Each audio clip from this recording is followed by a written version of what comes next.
Hey, this is Kieran. This is Coach's Corner Chat Podcast. And I'm excited to talk with Brycen. Thanks for being on today. You're welcome. Brycen is my youngest son. I have 3 kids, so I have 2 boys and a daughter. And Brycen is in his senior year at Middletown. Played soccer this past year for the high school, and he said to me a couple weeks ago, he said, "Dad, you keep putting all these things out, podcasts and stuff like that. When are you going to start talking to some players and such?" And so I thought, hey, this would be a great opportunity to kind of chat it up and what have you. So Brycen's been cool enough to hop on here with his papa. So Brycen, give us some background, like how long have you been doing soccer and all this kind of stuff? Okay, I've been playing for a while, since I was like, I don't know, 4, 5, starting way back in Candy League. And ever since then, it's just kind of been my thing, my go-to. It's kind of what I'm known for, like, oh, he's the soccer player, Yeah, so a while, probably like 10 years. So with your senior year just wrapping up, what was the experience of high school soccer for you? Was it something that you're glad you did, or what was the experience overall? I'm bittersweet about it. Like I love the experience. I love my teammates, love my coaches. But there were some, trials and tribulations that tend to there's some drawbacks to it. And just what were some of the drawbacks? I mean, injuries, sicknesses, kind of previous coaching at times, and just player work ethics, like mostly things out of my control. I could have, preserved a couple injuries by resting another week or so. So, I take responsibility for that, but things out of my control kind of hurt high school soccer in my eyes. Like, I don't know, it just added difficulty to like COVID this year, especially my senior year. No one wants that, so it definitely made it hard to stay positive. Going into freshman year with some glass ankles, having hurt both of them over the summer, you're already at a setback, and then mono sophomore year obliterates my whole season. My last one with my brother, so it's bittersweet. So you brought up COVID this year. What kind of effects did that have on, I've shared with people, but what kind of things that share with the people that don't know about our program? What did the COVID experience do for our program this past fall? In my 4 years, even being hindered by COVID, this was the best our team had bonded. This was the most players we had coming out to, conditionings. They were intense. They were better than our past conditionings. And there was like a sense of like people were buying in this year. It didn't feel like an after school curriculum or extra school activity. It was just like you came out here and there was the goal that we wanted to be good. Whether we would get there or not, if you see a record based off wins, you probably say no. I think we came pretty close. I think COVID hurt, but I think we had a lot of improvements. And it's definitely like a huge step in the right direction. I think without COVID, Middletown would have been a force to be reckoned with. What things, like, and specifically, what did the COVID? What things did you guys have to deal with? Like, in terms of, was there cancellations, shutdowns? What did this program? What were the things that were put on the program itself? So we were allowed to start trainings or conditionings June 1st, and it wasn't like a normal conditioning. We were set up in groups of 4. Each group had about 9 or 10 players in it. All were 6 feet apart, and from there we had 4 coaches. And each coach would have one group, and they would run you through, the conditionings. We had some groups that were stronger than others, so their conditioning might have been tuned more difficult, and we had weaker groups where it would be a little bit more lenient with, the time or how fast, how many. Um, that being said, like all the program worked really hard, no matter the difficulty. And kids stepped up to the challenges. Some kids got moved groups, whether up or down. There wasn't really like the better kids are here. It was more of kind of like you know, a grade thing, but there was at a time that you could tell there was a physically stronger and weaker group. Mhm.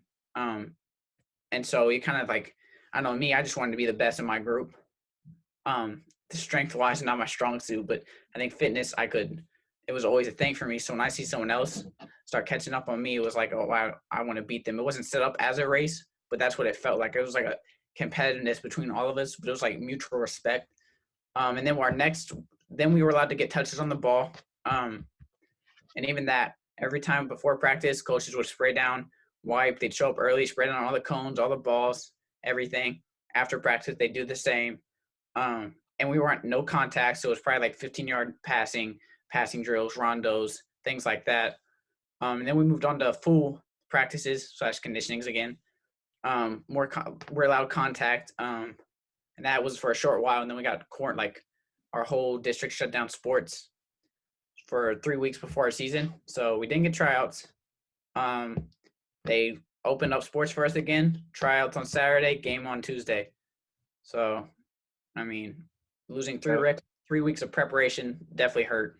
yeah, the COVID thing was a pain. And it sounds like every year that you've had, like your freshman, sophomore, junior, senior year, you've had some type of obstacle. This time, not so much like specifically you didn't get sick, you didn't get injured.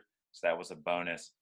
Um, the other thing, and this is why I was excited to talk to you about this, was when I got the opportunity to interview for this position and talk to it, I came to you and I said, uh, Brycen, I may end up becoming the varsity coach at Middletown. Would that be something you'd be on board with? And I even said, like, if it was something that would, bug you, I would do something else. So what was it like, and I'll share my 2 cents being the dad in the mix, but what was the experience like having your actual dad as the coach of your soccer team this year? Yeah, I didn't think it was. I mean, I actually a lot of the teammates asked me, like a lot of my teammates had come to me and were like, "What do you think about your dad being this?" And ultimately, it was about this will expand our program. It will make you guys 10 times better. He's already all three of our seniors have all worked with you. Obviously, you've been my coach basically my whole life. Same with Enrique. Same with Mason Durth. You were always a coach in his ear. Training him and helping him. So all three seniors had you. We all know what you can do and what you bring. So it'd almost be selfish of me to, because you're my dad, and that was never an option. I always wanted you to be the coach. But all 30, 38, 40 of us, they deserve a coach like you. So if it came down to me, I was always on board with it. I was like, I will say this: there was kind of a social aspect. My friends were, we're teenagers, so for a while there, I'm like, oh, maybe it'll be like a little awkward. But as soon as we got in the first conditioning, first time all the boys were together, it was me. We were all there. It was completely fine. Everything ran smoothly. We had a good relationship with the players. You knew all my friends, like we were all good friends, even the coaches. We have some younger coaches who I think is great for the program. We all love them, a little banter here and there between the players and coaches. I think it's good for the environment. I think the cool thing for me being my first year was always having you to share your like 2 cents, because you're the one that was out there on the pitch the majority of the time. So it was really cool. I think after games, you were like my player on the field, or my coach on the field, I guess. So it was always really cool to get your feedback on that. And I think for me, I thought you handled it really well, because like you said, when you were on the field, it was just business. So you worked to be the best in your group at whatever it happened to be at that time. Which I think is why the players and the boys looked up to you so much with that. But I think, like you said, I was worried too. If something would go on, would something kind of come back as someone hold it against you, or, a parent or whatever, you could think of all the different scenarios, but it never came up. So I think you did what was expected, and you did at a high level. And then I think I hope to think that I did the same thing kind of at the same level, like you said, and we were consistent um, in terms of things. Because if I ripped into a player, I ripped into you as well. You know what I mean? So it was Yeah, one of those yeah, like quite a few. Yeah. the coaching wasn't like hopefully too much geared away from just you because you were my kid and what have you. But so uh, in in the big in the big scheme of things, uh, do you? Here's the big question: what are now that your high school is over? So this is the big thing. I think a lot of kids. And this would be awesome for other coaches to see. Is so you've gone through 4 years of high school, semester to go. What things? So you're looking toward the future a little bit. What kind of things are you right now kind of looking at choice wise and looking forward to? I think the main one is whether or not I want to play college soccer. Because soccer has been, my passion. It's been my go-to thing all my life. Um, I almost feel like I'd be kind of like empty or lost without it. Like I don't know what I would do. I'd have so much more free time. I have to definitely pick up some more hobbies, and hopefully they're good things like maybe basketball or like something to keep me active, exercising. Um, but it's also like high school has had its ups and downs. It's been a roller coaster, and with that comes stress of managing school and the social hierarchy that is high school. So there's a lot of anxiety and ups and downs, high emotions throughout the season. And I just know that college is a big step up, and college coaches will tell you that there is a new amount of takes more focus, more responsibility, and there is a little bit of stress added to it. But at, that's if you love the game, you love the game, and that's just a con to it. But it's not that will not hinder my decision because I know at the end of the day I will be able to manage it, and it won't be anything that I can't handle, or else no one else would do it. So So you're going through right now the filling out you filled out applications, done all the FAFSA fun stuff, and now are getting like decisions from colleges and such. yeah. Um, So if I do play soccer, it'll probably be at Bluffton. okay. Um, and I mean at the moment I'm kind of gearing more towards playing soccer. I've been watching some Messi highlights, breaking down some film again, just watching some huddle. Um, Even my old highlights from like sophomore year.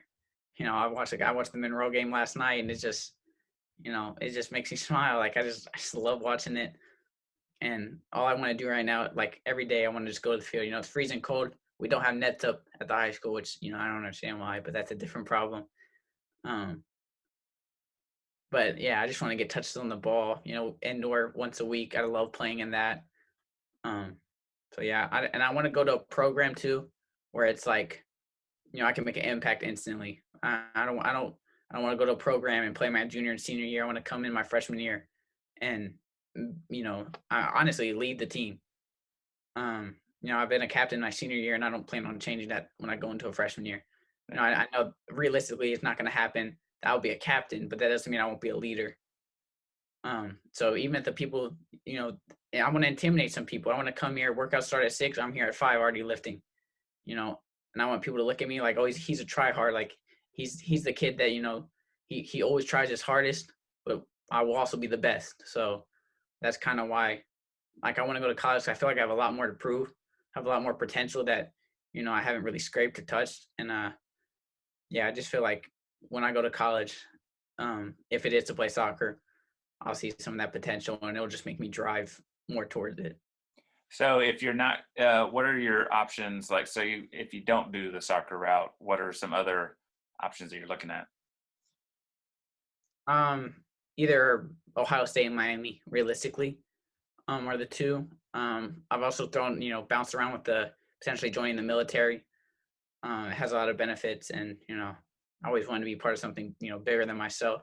So I mean, regardless of college, that military is always, I could do my 4 years and then go to the military, serve, get college paid for, get my master's, and whatever I decide to do in life, I can push on from there.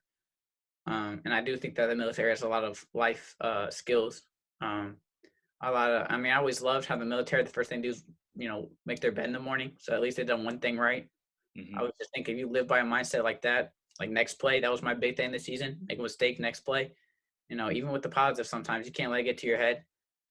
And for some reason, the military just always strikes me as like a humble, like a get it done. But honestly, I'd probably end up going to my Miami or Ohio State if I don't play soccer. What? So you just brought up next play. So what exactly was that all about?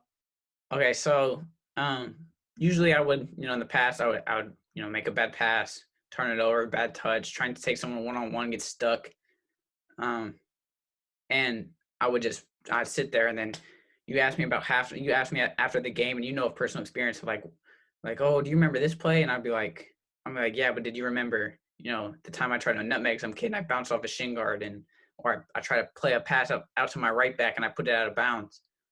Um, I always focused on the negative, and I couldn't focus the rest of the game. It was always in my head, like in the back of my head, like, yeah, but you just had a shocking touch, like, or you just let that defender run by you. And so this year, my big thing was next play, just get over it.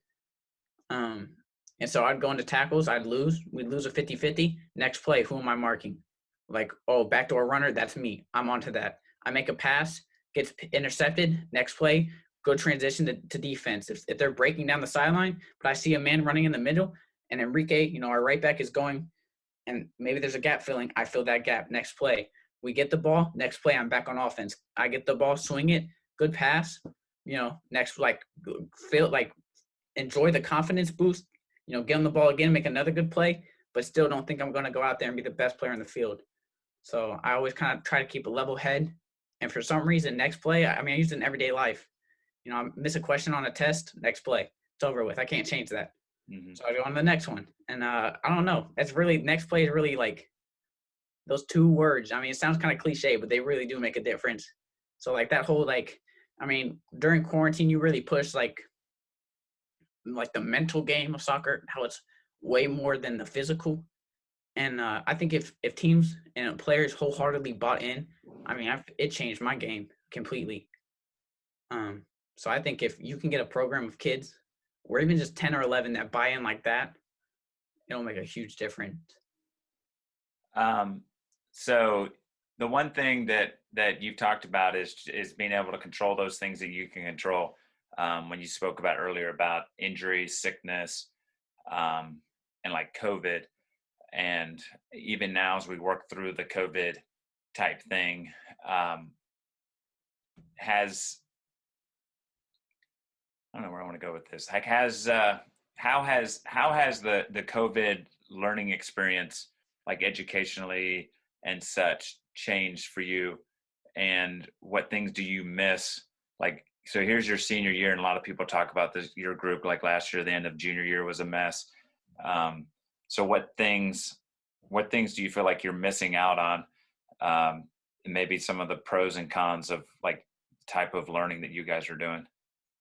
I'm like a very sentimental person. I always get sad when school's over. It's another year. Um, it's another. And it's mixed emotions. I'm excited to graduate, but I'm sad. I feel like I had so much more I could have brought to the program or just my high school in general. And as a senior, I wish I would have done more things.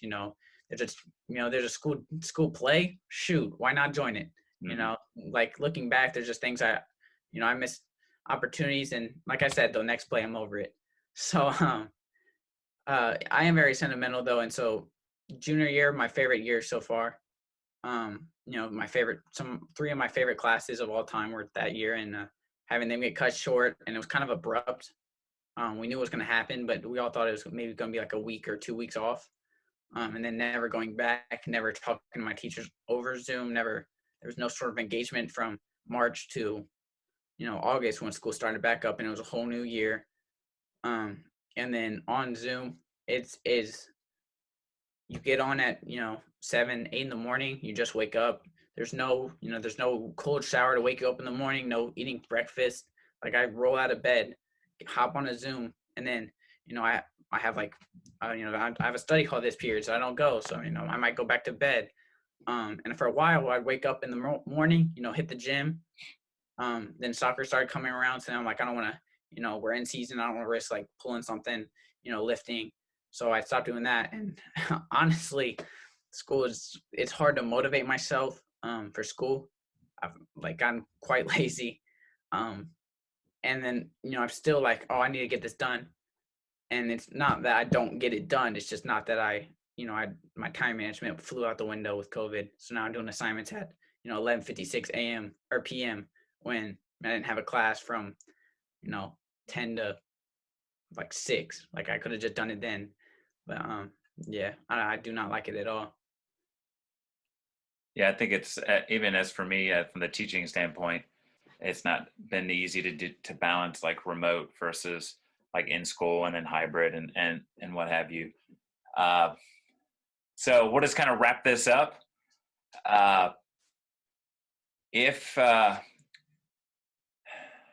hit me up with, so you brought up Messi earlier. So last little question: who do you try to kind of build your game around? Like, who do you think if someone said, "Hey, Brycen reminds me of this type of player," who would be the one or two? Maybe you have a couple that you think of that this is what I like to kind of mirror my game around. Definitely when I was younger, like Neymar. I loved a good step over, little Maradona. I just love taking people off the dribble. Body feints, step overs, anything I could. Cruyff, Ronaldo chops, elasticos, reverse elasticos. So growing up, that was it. But as I moved to high school, was physically couldn't manage to, if I take more than 2 touches on the ball, I'd end up looking at the clouds. So I kind of adapted my game.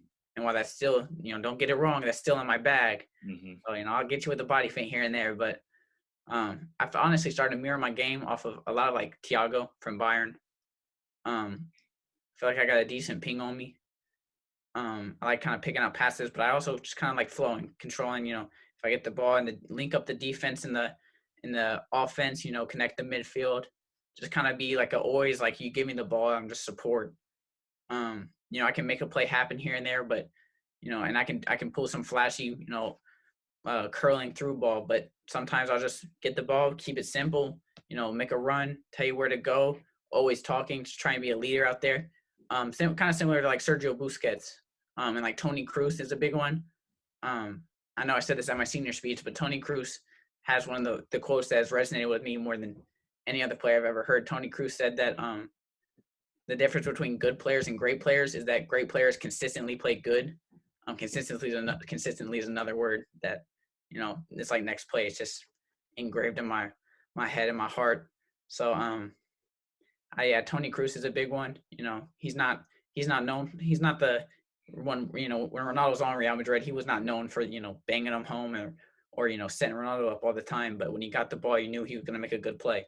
Sometimes it was just a 15-yard pass backwards, but who knows that now he just opened up. Now the man's got to leave him. Maybe he's back open, gets it 1-2. Link up with Modric, link up with the other midfielders. So I just kind of wanted to be that player that was never a bad pass and I didn't have to play great. I didn't have to be our best player, but I could never play bad. Like I always want to play good. So, Brycen, I appreciate you, big boy, for hopping on here with me and for putting the idea in my head. I think that was one of the big things that I took away from this season was not just you, but all the other players. When I was constantly texting and checking in and getting feedback, you were really good at like, hey, this isn't working that well, or hey, we really like this, or how about putting so and so, and so getting more feedback. And I learned as the season went on as a coach, not just because you were my son, but just for all the boys that are in the mix, getting your feedback is huge. So even when you just said, hey, why don't you start getting some guests on, you've kind of been the impetus or the motivation to kind of reach out and start this podcast going beyond just my voice and ideas. So Thank you for hopping on. No problem. For having me. So, hey, this is Kieran and Brycen Boyle, Coach's Corner Chat podcast, and we're out. Peace.